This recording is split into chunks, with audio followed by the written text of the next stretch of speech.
Alors, donc rebonjour, je vous refais une vidéo parce que je me suis trompée, je vous ai dit un peu des bêtises quand j'ai lu la vidéo précédente. Donc du coup, j'avais oublié de compter une colonne. Donc c'est pas 13 jours de confinement, mais 15, donc excusez-moi, hein. Ça arrive hein, de se tromper, pardon les enfants. Donc ensuite, alors voilà, du coup j'ai pu retrouver ma feuille. Donc ça c'est l'évaluation de copie, hein, donc je vous parlais tout à l'heure. Donc du coup, je croyais que j'avais écrit un texte qui parlait de Splat, mais non plus. Il parle du cousin de Petit Loup. Donc je vais vous lire ce qui est écrit dessus. Donc il va falloir copier exactement de la même façon. Donc c'est ce que je disais, vous voyez, même si on y reste de la place, on continue. On ne va pas écrire ça ici, mais on fait exactement comme le modèle. Donc Loulou, le cousin de Petit Loup, est parti en Australie. Là-bas, il a vu des kangourous, des koalas. Il a appris l'art des aborigènes. Alors vous allez me dire, maîtresse, mais qu'est-ce que c'est qu'un aborigène? Eh bien, un aborigène, vous découvrirez ça lundi. Un aborigène, c'est quelqu'un qui vit en Australie et qui fait partie des premiers hommes à s'être installés sur cette grande île qui est au milieu de l'Océanie. Voilà, donc on les appelle les aborigènes. Donc vous verrez, on découvrira leur culture au travers de l'histoire de Yapa, le petit aborigène. Hein. On avait commencé à le regarder en classe. Et là, on va vraiment l'étudier. Vous verrez, les papas et les mamans, ils ont dans la pochette tout ce qu'il nous faut pour travailler cette histoire. Voilà, donc ça c'était pour revenir sur les erreurs que j'avais faites. Alors du coup, j'en profite puisque ensuite je vais mettre les devoirs de maths. Donc voilà, donc je vais leur donner des exercices à faire dans ce petit fichier. Alors j'ai réussi à en retrouver un pour moi parce que du coup je ne savais pas ce qu'on avait fait, pas fait. Il me semble que ces deux pages-là, on ne les a pas faites. Alors j'espère qu'elles ne sont pas faites parce que dans les autres carnets, en fait, il y a des jours où les enfants sont absents, donc je ne sais pas si c'est fait ou pas fait. Donc en tout cas, vous irez aux pages 46 et 47 ou aux pages 48 et 49 parce que de toute façon, c'est le même type d'exercice. Hein. Donc alors, le but de cet apprentissage, hein, de ces exercices, c'est de savoir additionner des dizaines entières. Alors, des dizaines entières, c'est 10 plus 10 plus 10 plus 10, hein, comme vous voyez ici dans l'exemple.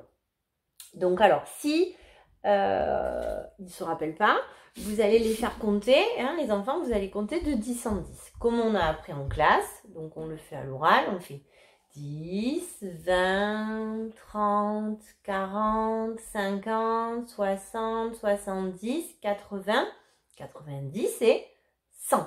Voilà, mais nous on s'arrêtera avant 100 puisque c'est le programme de CP. Donc sur ces exercices, vous avez des dizaines à ajouter, donc des dizaines entières. Ça veut dire que, en tout cas sur ces deux pages-là, il n'y a pas d'unité. Donc vous avez le droit de vous servir de votre matériel, puisque maintenant vous l'avez. Hein, donc j'ai donné au papa et aux mamans ces 2 jours. Du coup, vous allez pouvoir vous en servir. Alors, si vous voulez, on essaye de faire le premier ensemble. Donc on est là, à la page 46. Donc on va essayer de faire ce premier exercice. Donc on vous dit 10 plus 10 plus 10. Comme on n'est plus des bébés, maintenant, c'est compter de 10 en 10. Donc 10... Hein, c'est ce qui est écrit. Non, pardon, excusez-moi.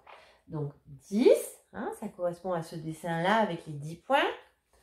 Plus, on rajoute encore 10.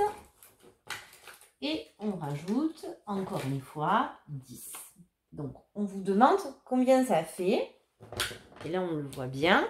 Combien ça fait? 10 plus 10 plus 10. Donc, je ne vais pas compter les petits carreaux, les unités comme si j'étais à la maternelle. Non, maintenant qu'on est au CP, on sait faire. On va compter de 10 en 10. Donc, 10, 20, 30. Donc, 10 plus 10 plus 10, ça fait 30. Alors, si vous ne voulez pas utiliser vos dizaines, que vous avez envie de compter encore plus vite, encore plus fort, vous allez faire la méthode suivante. Vous allez imaginer qu'il y a les dizaines là au-dessus, donc je les enlève hein, puisqu'on les imagine. Et vous allez compter de la même façon, exactement de la même façon, et vous arriverez au même résultat. Vous allez compter comme si c'était les dizaines qui étaient dessinées tout à l'heure en rouge. Donc 10, 20, 30. C'est la même chose. Voilà. Donc ça, c'est quelque chose qu'on va qu'on apprend à faire. Hein. Donc on n'est pas en classe. Hein. Je sais que c'est un peu plus dur. Donc vous avez le droit, si vous ne comprenez pas, d'utiliser vos dizaines. Hein. Il n'y a pas de problème. Donc quand vous allez arriver à des exercices de ce type, du coup, eh bien, vous allez compter. Alors par exemple, dans ce nuage, ou dans l'exercice d'avant, hein, c'est la même chose. Voilà, vous avez 10, plus 10, plus 10, plus 10, plus 10, et ça va jusqu'à 50.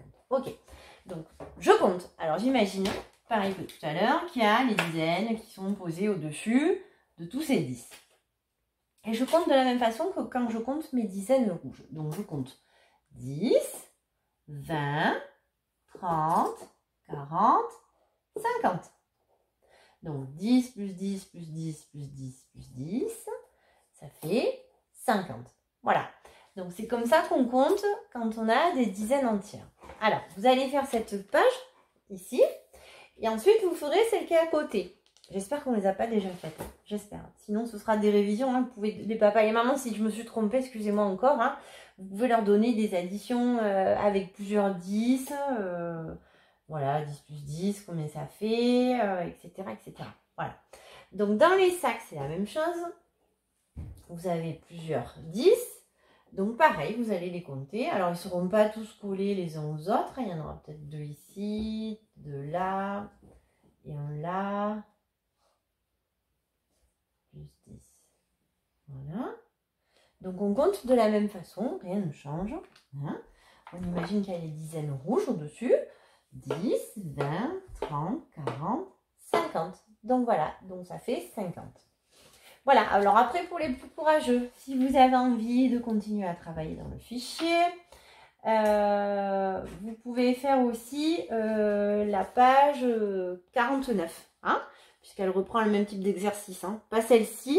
Par contre, alors faites attention sur celle-là, on vous demande aussi d'ajouter des unités. Donc vous avez le droit aussi de vous servir de vos dizaines, hein, et de vos unités que vous avez dans votre boîte aussi. Et donc vous les mettez... à la place des 10, vous placez des dizaines. Et puis, quand vous avez des unités à compter en plus des dizaines, vous les mettez aussi à côté. Puis, vous comptez en tout combien ça fait. Et vous écrivez le résultat à côté. Voilà. Donc, bah, écoutez, j'espère que j'ai été assez claire hein, pour vous. Donc, on fait... de toute façon, je vais l'écrire sur le NT, les pages 46 et 47. Et puis, si on a envie de travailler un petit peu plus, eh bien, on peut faire la page 49. Voilà. Bien écoutez, je vous souhaite bon travail les enfants, vous aurez déjà pas mal à faire hein, avec tout ce que je vous ai donné. Et puis pour les évaluations, appliquez-vous, hein, concentrez-vous et surtout vous grondez vos papas et vos mamans s'ils veulent vous aider. Allez, gros bisous, bonne journée, au revoir.